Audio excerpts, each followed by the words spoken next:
This crowd rises to its feet. Vaccaro slammed it home. Garland left wing, free ball. Perfect! Garland went to the lane, lobbed to Mobley. Pow! And Allen blocked the shot at the rim. Pow! With the left hand and a foul.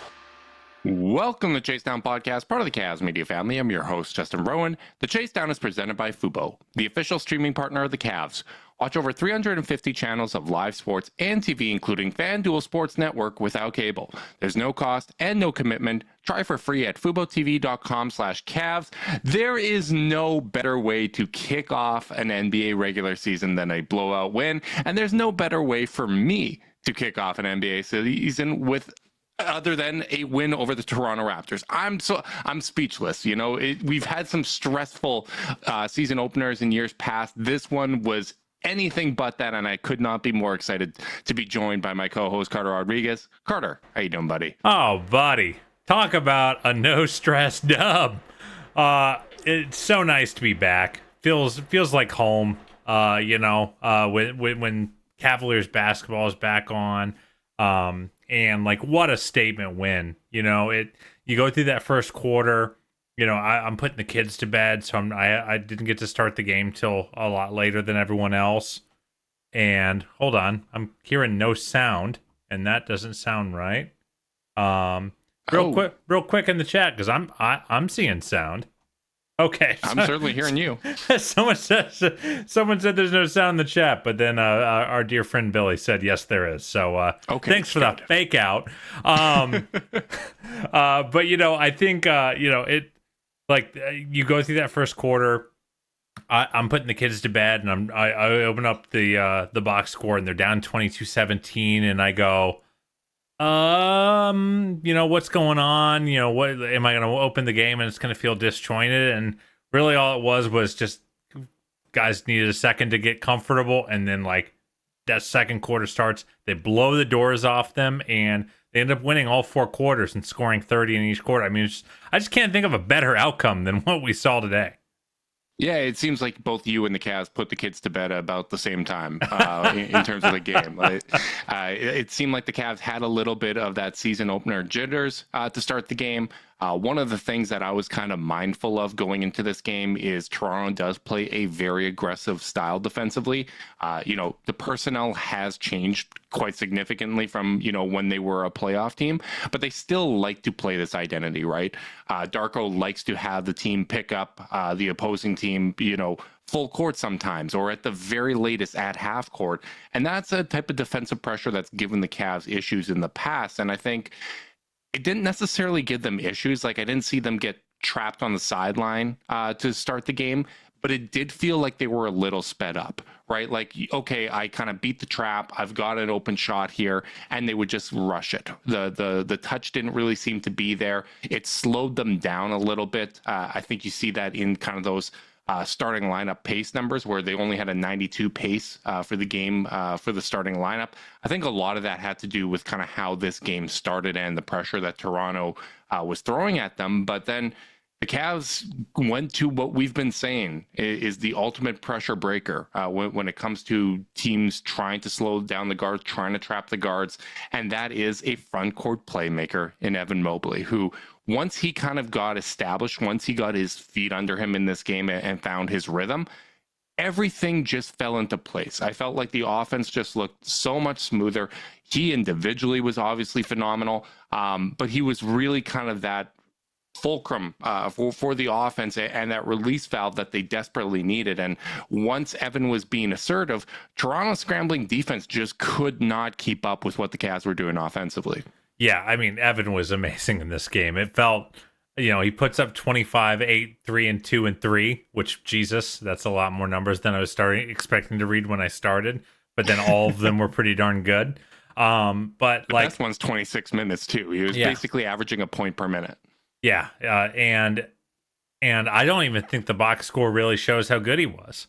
It just goes to show that, like, so much of, like, fluidity with your athleticism comes down to the kind of the environment that you're in, how your skill amplifies your the body. And like, this is a guy who, when he's had the ball in his hands at his worst in his career, has looked kind of clumsy or, like not as fluid, could look a little mechanical. In this game, it was just all fluidity all the time. There were a couple plays where he faced up Bruno Fernando, it just blew by him, and I think that really goes to credit the work on the floor game that he's put in, goes to credit the offensive system that Kenny's been installing and his staff have been installing, because it just felt like Evan was in total control of the ball on offense and was kind of that consistent thing they could lean on. Plus, I might add, the strength really started playing a factor for him as well. He missed 5 shots. I think 2 or 3 of them he got offensive rebounds on. And those were the kind of plays where he just bullied Scotty Barnes down into the paint, and then maybe missed the bunny, but then got the putback or drew a foul after getting the offensive rebound. And like, those are plays that I don't think you saw as much. I was, this Toronto team, like this front court of Pirtle and Barnes, 2 super strong physical players, are the kind of front court with length, are the kind of front courts that have historically bothered Evan. And he's always liked it when he either has a really small to kind of power over, or someone really lumbering that he can't get around. And like, it felt like he kind of was able to eat no matter who was at the table and who was trying to guard him. Yeah, he really scored on a variety of guys in a variety of different ways, right? Like, I think of that even Euro step in transition where Scotty was trying to take the charge. Like, Mobley was coming at full speed, but he was under control. He was able to get around him and have that nice finish. The passing I thought was brilliant. Just him bringing up the ball in transition, whether it's off of a defensive rebound or, sometimes being that outlet in transition of, okay, we have confidence that we can headman the ball to Evan Mobley and he's going to make a play. I think it was a bounce pass that he delivered to Levert, if I'm not mistaken, going baseline. That was just gorgeous, right? Like, he's just so much more under control than he was in the past. And I think that's while what playing you were fast speaking to. Right. The processing speed is there. He's playing fast. He's playing under control. Those offensive rebounds that you mentioned, I think that's generated by him being so much stronger as well, right? Like, he's going up strong. He's initiating contact, but it's not in a way where he's out of control, where he's hitting someone square in the chest and getting called for offensive fouls. He's going under control and he's moving guys so that if he does miss the shot, there is those opportunities for those offensive rebounds because he's just so in control. He comes down in control even through the contact and is able to go right back up. And another one of my favorite plays from him was early in the first half. I believe it was Donovan, after he kind of lost control of the ball in the key, he flipped the ball to Mobley and he went straight up with it. In the past, there was always kind of a gather and there was the opportunity for that ball to be blocked. There was such a small window on that play. If you guys go back and watch that replay, there was such a small window of opportunity for Mobley to go straight up, and he went up right under the defender's arms and finished so strong and so quickly. And like, those are the little things. Those are the improvements in the margin that over an 82 game season can stack up to a monumental difference in his effectiveness. Yeah. I mean, it was an awesome game, man. It was exactly the game that you just dream of, for an opener, and like, obviously, and just efficient, a super democratized offense. He led the team in field goal attempts with 14, tied with Donovan, but like, it was clear that he was a focus. He wasn't just a play finisher. He was often a play starter. He got the ball on the run. He got the ball on deep post-ups when he got switches. And again, when we talked about pace going into the season, I talked about one of the advantages is even if you don't run a fast break and get a shot up in the first 5-6 seconds of the shot clock, you still, if you sprint and you play with tempo, you find yourself in advantageous spots. And there were a lot of plays where we saw like Grady Dick get matched up with Evan just in a cross match from picking him up in transition. Then Evan's able to post. Toronto had to send help, and Evan consistently made the right play. So I think that the kind of the ecosystem of what Kenny has kind of been preaching and looking to build in kind of felt like it all sort of clicked in. Yeah, it really did. And I think your sentiment that, hey, the box score doesn't even really kind of show all the impact. I feel like that if things are going to go according to plan with the Cavs this year, I feel like that is going to be a common sentiment because we have so many players that are intelligent passers that if we are playing a style of offense where we are playing advantage basketball, right, where we are looking for, okay, where are we able to generate mismatches? How can we, take advantage of what the defense is giving us? There are going to be a lot of guys that are making plays that result in a basket 3-4 plays later, kind of down the line, right? And, I think when you talk advantage basketball, we almost always have that with Donovan Mitchell. We know that Donovan's going to be able to go out there and dominate these matchups. If all of a sudden Evan Mobley's that kind of guy, where in almost every situation he is able to kind of provide an advantage in one way or another, all of a sudden that is going to make life so much easier for everybody else. And I think you saw it tonight. I don't want to read too much into this just because, it is Toronto. This is a team that's rebuilding. And missing a lot of rotation players. I didn't realize Right. quite how beat up they were till it became apparent. And the run, in the second quarter came when you had guys like Bruno Fernando in there. You had Jamal Shed in there. You had their second round rookie was in there as well. I believe he's on a 2-way contract, right? Like so you have to kind of take that context into all of this. This isn't Cavs teams of years past, right? Like we continue to elevate the expectations that we have for this team, but I think what we're excited about here is a blueprint. This is something that we hope can continue to move forward and something that you can build upon, because who the Cavs are here at the end of October does not matter. Where they get to at the middle of April and hopefully late May, that's what we want to get to. And these are the type of things that we want to identify in the regular season as, if Mobley can start to do this consistently, it does open up a world of possibilities for everybody else. Yeah, you're absolutely right. And one nice thing about, it doesn't matter right now, but it is nice to start from a place of like, I don't know how to say this, and like they looked pretty comfortable out there.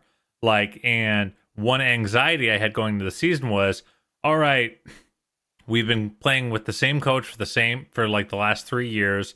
We don't have any new players that are coming in kind of like to change the rhythm and the routine. And like, are they give that breath of fresh air? Yeah. Are they gonna get that? Are they gonna commit to this, or is it gonna be hard to teach an old dog new tricks? I know it's not an old team, but like it's a team that kind of collectively has been playing, X style, and now they're being asked to play Y style.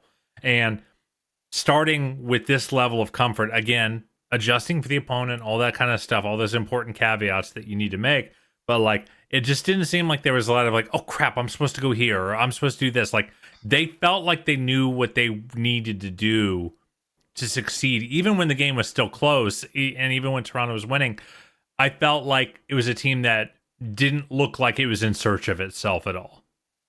Yeah, I agree with that. And, the one thing Toronto, I think, is going to try to hang their hat on is the defensive end of the floor, because they do have a lot of good defensive players, right? Like, quickly when he's in, he's a good defensive player.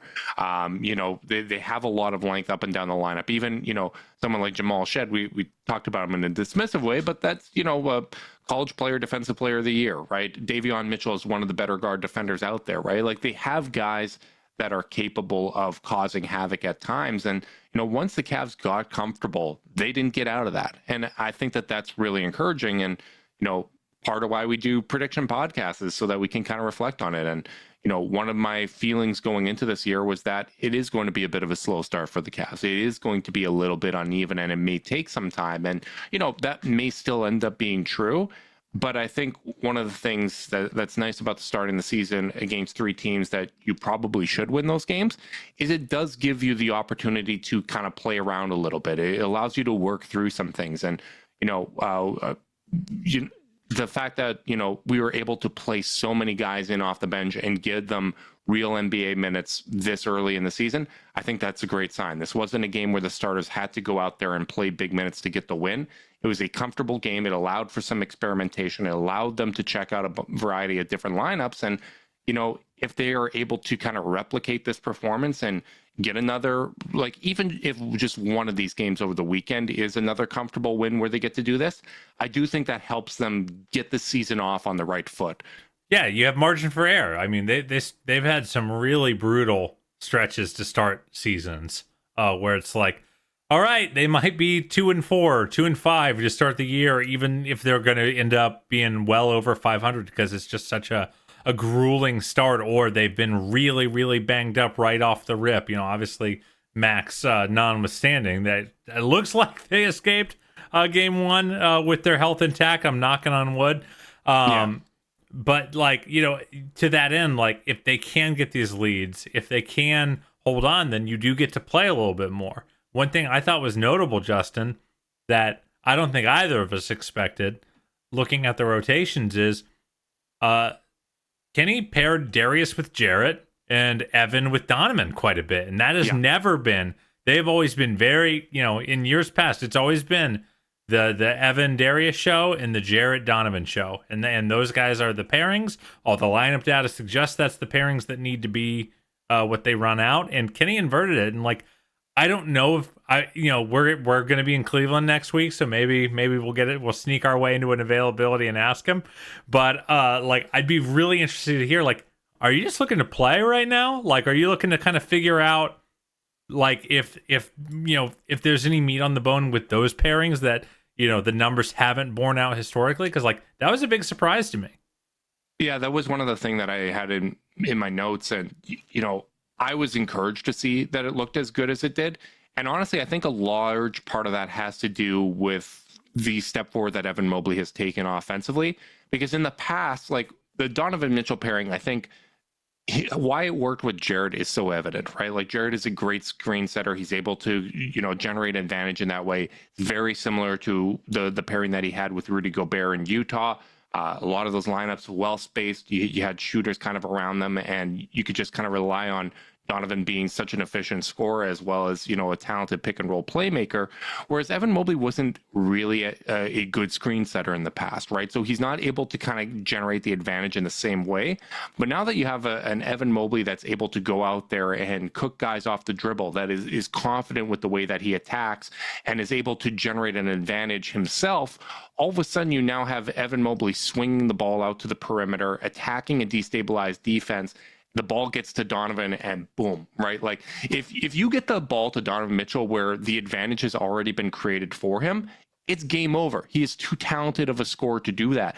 And that was not something that happened last year. He almost always had to go out there and generate that advantage himself. And I think that is a new dynamic to this team that makes it more feasible for that pairing to work. As far as Darius and Jarrett go, that's a pairing that absolutely should work. Like, you know, we saw it the year prior to Donovan getting here, that pairing, the two of them together without Mobley was phenomenal, right? Like, that was a big part of why they both ended up being all-stars. I don't know what it is about that data, that sample size for the last 2 years, why it didn't work. Maybe it was just, you know, the times Could have been the other three guys. Who knows? It might have been the other three guys. It may have been, you know, the time of year that those guys were playing, right? Because Darius and Jared have played through injuries, and you kind of get these weird sample sizes as a result of that. So I don't know what it is, but on paper, that is absolutely a pairing that should work. But I think the most important thing is there should not be a combination, especially if this is the Evan Mobley we're getting. There should not be a combination of those four guys that doesn't work. I think they have the role players to make it work. And I think the core guys have the skill set to make any variation of that work. So if Kenny's going to experiment and find ways, you know, for Donovan and Mobley to work, and Jared and Darius to make things happen, I'm all for that. It's exciting for me. I don't want the lineup data to be as rigid as it was in the past, where it's like you have to use these combinations, because inevitably you're going to run into foul trouble. You're going to run into weird situations. You're going to run into injuries that force your hand when it comes to lineups. And being able to be light on your feet and versatile with the lineups that you can use, I think is really, really important for a team that has the expectations that this Cavs team does. Justin, I'm so glad they won. I'm so glad they won the way they did. Just feels so nice, you know. It's, you know, it's confirmation by a season. To start a season, like, all these things that we kind of thought might be the case, that might, that we might get to see with this roster up with a new staff. They just kind of all clicked into place. One thing we haven't hit on yet was Dean Wade starting small forward. What are your thoughts? Yeah, I thought it was interesting. We'll see if this is something that they go with full time, if it's going to be something that's a little more matchup dependent. Toronto does have a large starting lineup, so we'll see how Kenny approaches But he was guarding quickly off the rip. He was, and I was surprised by that. I actually thought maybe they would put him on Scotty Barnes and allow Mobley to roam a little bit as a free safety. Instead, Mobley decided, I'm just going to give Scotty the worst night that he's had in a while, which, trust me, I enjoyed it. As much as I enjoyed what Evan did offensively to Scotty and everybody else on the team, I loved watching him lock them up. It was a dominant performance on both ends of the court, but I like it. I like Dean Wade, getting an opportunity with these guys. Interesting stat. They did not play a minute together last season. Dude, the 5-man lineup did not play a minute, and I about fell out of my chair because I remember Dean playing a healthy amount at the 3, and it just kind of goes to show you that this team just was never whole last year, because I feel like that lineup should have gotten a little run. Yeah, well, you want to talk about stats that show that the injuries, the issues that they've had in the past and whatnot. Obviously, tonight was a bad shooting game for Darius. He got in foul trouble as well. But one trend that has changed, buddy, he has not played a game 2 since 2020. He has played in every game 1, and it has always led to some sort of injury. Yeah, because we come every year for their home open. They never start the year at home. Me and you always come to Cleveland for the home opener, and he's always hurt. Yeah, so we'll see how this weekend goes. Okay, I'm going to knock on wood a little bit there. But yeah, getting back to Dean starting, I like it. Like, I think especially the version of Dean Wade that we saw throughout the preseason where he was taking threes confidently and at volume, I think that's really important. I think it does present interesting kind of conundrums when it comes to the rotation, because really as a third big, I trust him the most. George Niang is certainly capable of going out there and playing power forward. I thought he gave them good minutes tonight. But when it comes to a guy that is capable of providing those defensive rebounds, the rim protection, and that kind of stuff that we can kind of rely on Dean to provide, there's nobody else that really gives you that in the lineup unless you're going to put Tristan Thompson in the rotation. But there are ways to still manage that, right? Like, you can have him be the earlier sub and play some of those staggered minutes with the big. So it's not too much of a concern. But my biggest thought when it comes to Dean Wade in the starting lineup is this really is almost forcing their hand a little bit that Evan Mobley is going to have to shoulder that larger playmaking role. Because Strus had the best playmaking season of his career last year. I thought it was one of the biggest bright spots with his season. There was even times where he had to play point guard. If Dean Wade is out there, for all the things that Dean does very, very well, playmaking and kind of creation off the bounce and things like that, that's not his game. So Evan Mobley is going to need to really be tasked with that role, and it's going to put even more responsibility on his shoulders when that 5 is out there. And, if Evan's going to look like this, I'm comfortable with that. Having a spot up big that can, protect the rim, rebound, do all the kind of like gritty things and whatnot, make the extra pass, which I thought Dean did a good job of that tonight. That's kind of all you really need. And I do think it can help continue to buy them some time until Strus gets back. Well, I'm a card carrying member of the I Like Dean Wade as a small forward club. It's not a super populous club. We're doing a lot of recruiting drives. It's niche. It's niche. It's a niche group for sure. But I think something that the reason I like Dean at the 3 so much is it kind of helps show off what makes him a special role player, which is his flexibility. And the fact that he can go switch onto guards, but also, switch up and go guard against power forwards and even sometimes centers in a pinch. Like, it's easier for him to swing between all those positions when he's at the 3. Whereas when he's at the 4, the second he switches out onto a guard, now you're really, really small everywhere else on your back line. And I think it's really special what he's able to do because, if for example, Evan Mobley switches on to Ochai Agbaji or Quickly or whoever it may be, Dean's right there to be the new backline power forward. Right. And so I've always kind of felt like he's able to, like, Dean at his worst is probably better as a power forward because he's easier to hide there. Like on nights where he's like a little invisible and, not making a ton of impact. But at his best, I've always felt like he's the most impactful when he's playing at the 3. And as a result, I was a big fan of starting him, and I don't think it should be matchup dependent. I just think he is right for the position for where this team is right now. And I think that the way Kenny is doing these shorter shifts, like that was another big thing to note, and was that, so many guys played like 16, 17 minutes. And part of that was that it was a blowout that made it easier. But like, I think that's one big change you're seeing from one coaching staff to another, is that one reason it was really hard for the team under JB to expand the rotation is he liked playing guys 7-8 minutes in a row. Like Kenny seems to be more in the class of like play give me 4 or 5 minutes where you're going 130% and we'll get you back out there in 5 or 10 minutes after you get a blow. And if you're going to do these shorter shifts, it's a lot easier to sub Dean out early or sub out Jared early and do a rotation where you can still get Dean plenty of minutes at the backup 4.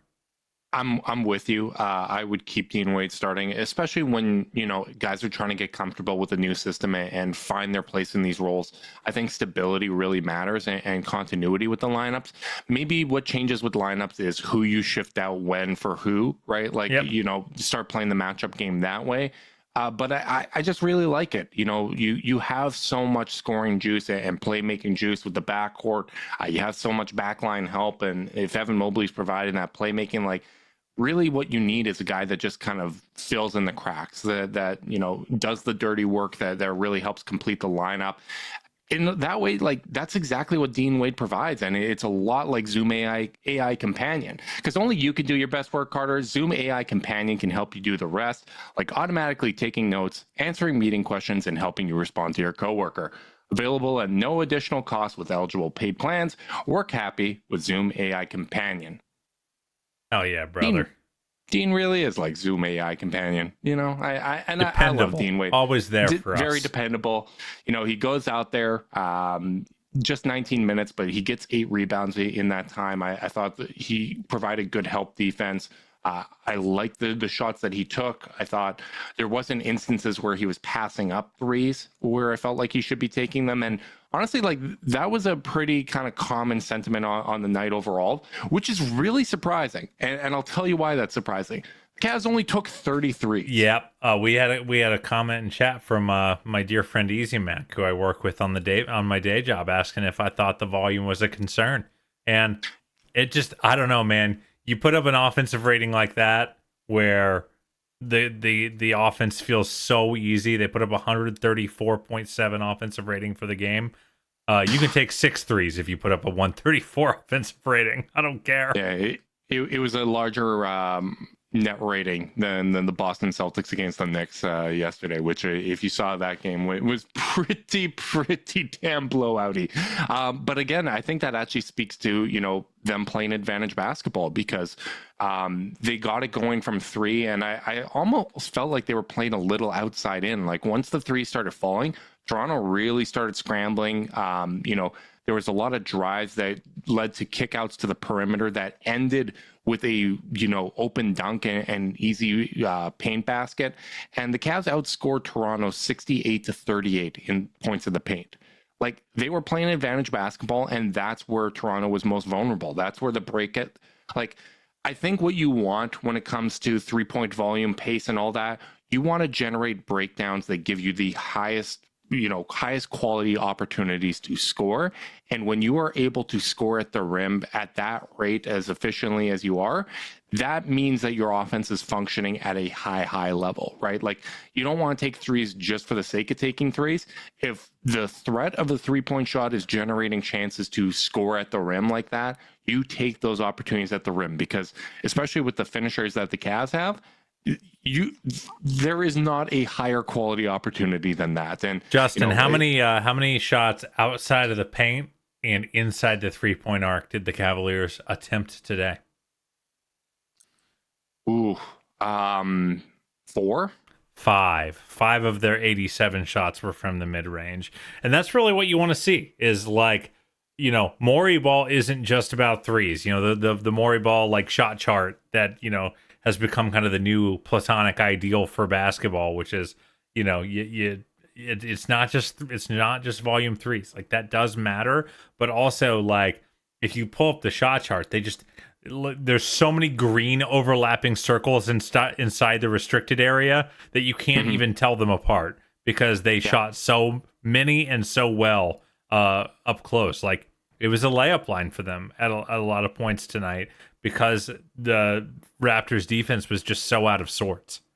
Well, I saw a really interesting stat that the expected points per possession on 2-pointers last year was almost identical to the expected points per possession of 3-pointers last year, which was like kind of finally the meeting point of those two stats. And that's not because all of a sudden teams are hitting mid-range jumpers at such a high rate. It's the shot profile and the types of twos that they are taking are so much more efficient that you're getting that same 1.08 points per possession, whether it's a 2-pointer or a 3-pointer. But when you talk about shots at the rim, that's always going to be more efficient. And, I really thought that their shot profile felt really good. And, it is funny that they shot almost 30% from, 50% from three, because I felt like they got some open looks that just went in and out. Maybe some of that was helped by the fact that Karis LeVert was just a man on fire and could not miss tonight. We got one of those great Karis LeVert games that happens every now and then. But it really did feel like, there was opportunities out there for really good shooters. And, especially to start the game, fantastic shooters like Sam Merrill and Darius Garland going out there and airballing some threes. Like, that kind of stuff just doesn't happen that often. And I thought Garland in the first quarter, I thought he shot poorly but played well. Like, I thought he did a good job. I thought he did a good job getting into the paint, generating advantages. I love the fact that he was spraying out passes to the 3-point line and not just looking to force feed bounce passes or throw a lob. I thought he generated a lot of good 3-point looks. And I thought, the shots just didn't fall for him, and that kind of stuff happens. I did think that in the second quarter, after missing time with foul trouble, that he was pressing a little bit. I didn't like his overall game as much. And I think he got into a couple pride battles with guys chesting him up, where it was a little bit of that over dribbling from last year. And it was a little handsy on defense too. Like, I think it manifested on both ends, where he was just kind of getting frustrated. And that's one of those spots where he's got to recognize, I'm in foul trouble. I can't really take this gamble, right? Like, going for the offensive rebound on that Jared drive where Quickly got injured. You just kind of have to recognize that this isn't a spot where I'm going to allow for 50-50 contact and ref interpretation. I thought it was a little ticky-tack to start the game overall, whether it was Cavs or Raptors. I just thought, they were calling it pretty close. But then the third and fourth, I thought were just kind of awareness fouls where Darius doesn't need to put himself into those situations. Yep. But ultimately, I did feel like his playmaking was really sharp. He had 6 assists to 2 turnovers, but I felt like, in general, he was part of the verve that the offense had. In the spirit that the offense had. But you mentioned Carrot. I'm not going to worry about the shooting, because even last year with how awful it was overall, he still shot 37% from three. Like, he shot better from three than Donovan. In preseason, he shot 43%. Bad shooting nights happen, and especially when you're a little ramped up to start the game and you get weird foul trouble where you're sitting and stuff. Like, it is what it is. I'm not particularly worried about it. Yeah, I thought he was probably the worst starter by the numbers, but I still thought he played just fine. He was. It's fine to say that. Yeah, but ultimately, I don't think it's worth dwelling on, because I still thought he was an overall helpful player. You mentioned Karis. So much better. You mentioned Karis. My word, was this guy in his bag tonight? I don't know if it's maybe it's just going to be the year Karis playing for his old coach, who helped his career take off. But my goodness, was he good? Let's Can we please bury some of the preseason concerns? Like, I think we took the right tone, but I heard a lot of people that were like genuinely worried about 0-4 in the preseason, and like the vets didn't really look like they had it. Like, 30-year-olds are not going to be out to prove a point in the preseason, and Karras falls in that category. I thought George looked a whole lot better, right? Like, all of the vets kind of look better in this game, and as you do get a more veteran, experienced team, like, they're not going out there to prove a point in the preseason. It's just not what it is. But what I like from Karras in this game, like, there are nights where it just seems as though he has the hot hand, where he's just kind of knocking everything down.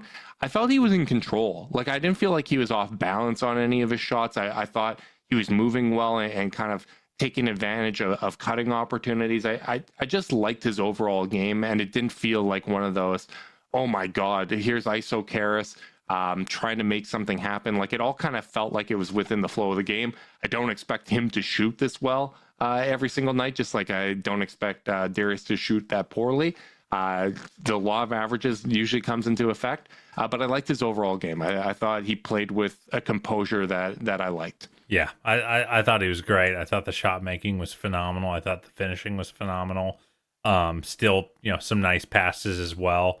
And it was really, really fun to see. So I just thought, I don't have that much to say about Karras, but I just did not want a game that good to go by without Flowers. Another player who I don't think we can not talk about was Ty Jerome, dude. Who, I felt like, he had a couple solid preseason games, but like nothing that really had matched kind of the buzz, in my opinion. I mean, I felt like maybe I was a bit on the outside of consensus on this, where like I thought everyone left preseason a little like more enthused than maybe I did. I was like, yeah, he's solid. He's a solid you backup. You were a party pooper. And but I was like, this didn't feel like guaranteed gonna earn his way onto the rotation kind of minutes, at least in the preseason. But my word, was he good tonight. 6 of 7 from the field, 14 points, 6 assists. Really was part of... How many turnovers did he have? 2. He had 2. 2? Yeah. So 3 assists to turnover. Yeah. Love it. He had a couple steals. He was part of... And really, I mean, he was part of that run in the second quarter where they blew the game open. Had great chemistry with Jarrett. Fed him for 2 lobs. And he looked every bit capable of running the offense. Playing alongside more of the rotation players than maybe he did in the preseason. Yeah. The jumper looked good. The finishing, that herky-jerky finish, was kind of playing in his favor. He looked like the kind of play, in a lot of ways, dude, because I feel this about Niang too, because I was watching him, take the game from, like, the Raptors had gotten us to 20, and then he hit 2 straight threes. Yeah.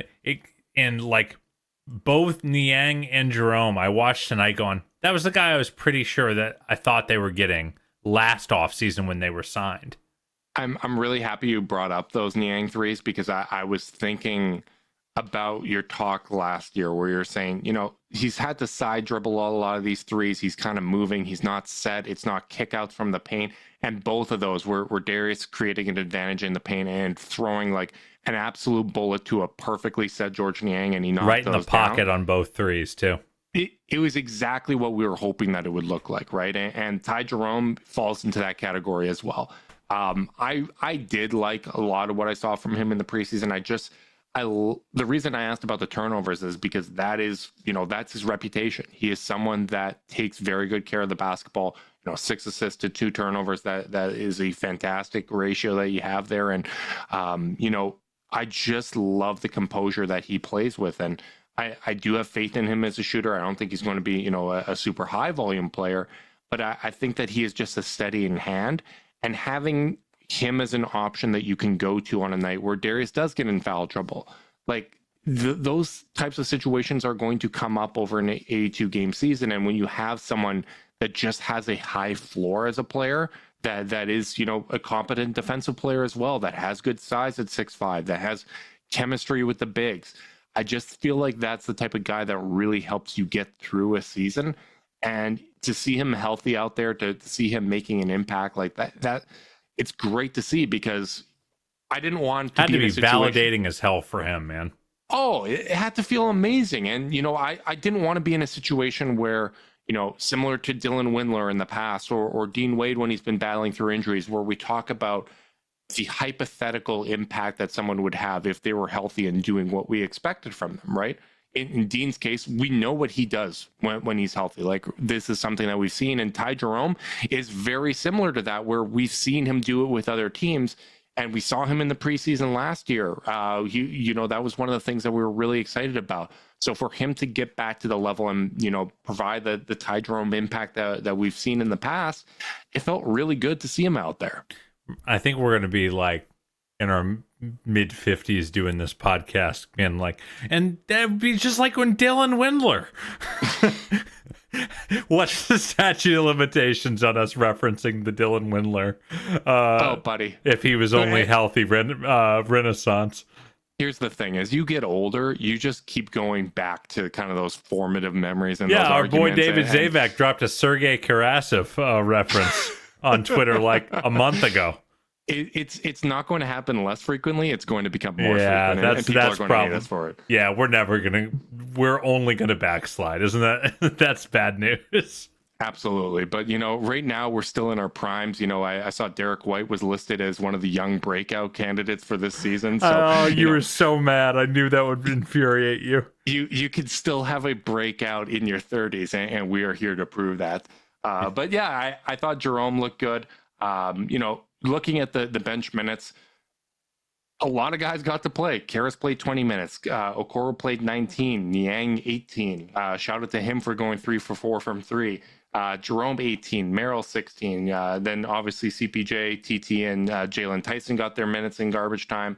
I kind of like that Tyson got to work through like the first game jitters and mistakes in a 30-point blowout. Hopefully, like I still don't think he's going to be a part of the rotation early in the season, but if there's some blowout wins and he gets to iron out some things and continue to practice with the guys, maybe he does get an opportunity to make an impact before Strus comes back. Yeah, we will see. I thought his minutes looked pretty solid. He had a couple nice plays. Like he is a solid pick and roll playmaker. He obviously got picked off on the attempted no look that was a little flashier than might be allowed at this level for the window he was trying to fire it into, which is part of the book with him, is that he makes some reckless passes, but like part of that is that he also makes really good ones. He found CPJ on the wing on a play where Craig really probably should have taken that shot. Couple of those. I thought his playmaking was really strong. Obviously hit a catch and shoot 3, got a couple boards. It was just nice to see him get to have some run out there. Yeah, I totally agree. It's, as far as season openers go, as I said, we have bigger expectations. We know this team can be really good in the regular season, but I'm interested to see, week to week, what are we able to build upon? Are we able to string together, stretches where we're healthy, where we're adding to the offensive playbook, where we're seeing continued growth from these guys?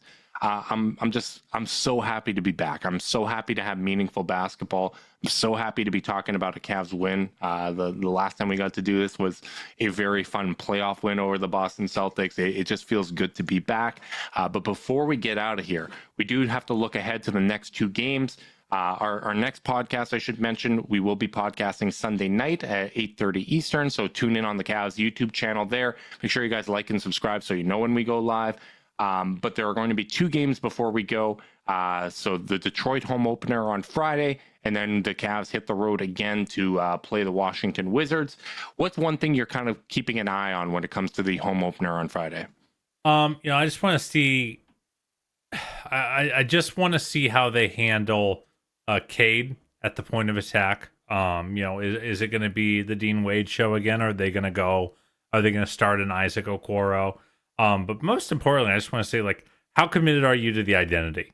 Are you gonna keep playing this kind of focused basketball that you played against the Raptors? Are you gonna get a little higher in your own supply coming off a dominant win? Because really, they absolutely should start the season 3-0, and like no one should be standings watching in October. However, losses at home against the Pistons or in Washington against a Wizards team that should be among the worst in the league, like those are the kind of for the vibes. Bad for the vibes, and those are kind of losses where I expect. I picked the Cavs to win 54 games and finish second in the East. If I think 54 wins is going to get you second in the East, that means 3, 4, 5, and 6 are going to be probably 53, 52, 51, 50.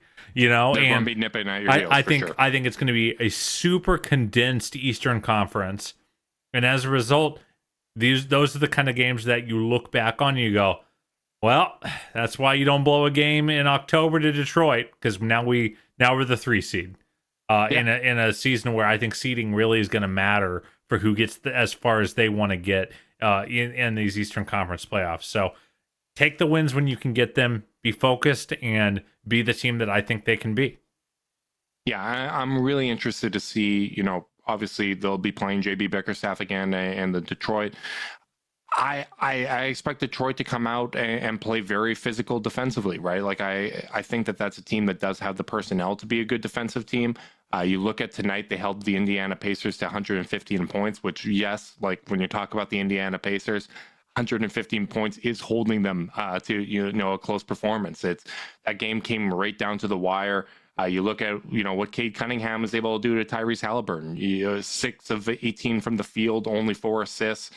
Turned the ball over a bunch, right? Like they're capable of making things uncomfortable, and I'm going to be interested to see again.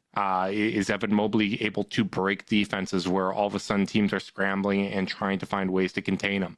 How did the Cavs do against a big playmaking guard/wing in Cade Cunningham? Does Dean Wade hold that assignment? And does Dean Wade, do a good job on Cade, or does he get a little handsy, which sometimes he does with smaller, quicker players? Like that's going to be one of the things that I'm really looking forward to in that game. But you're right. Like these should win games. And at this stage of the season, I don't care if it's ugly. Like I go out there and win. They don't ask how, they ask how many. Like kind of accumulate some of these wins and stay healthy. Those are the 2 things that I'm really hoping for. When it comes to the Washington Wizards, I gotta be honest. Like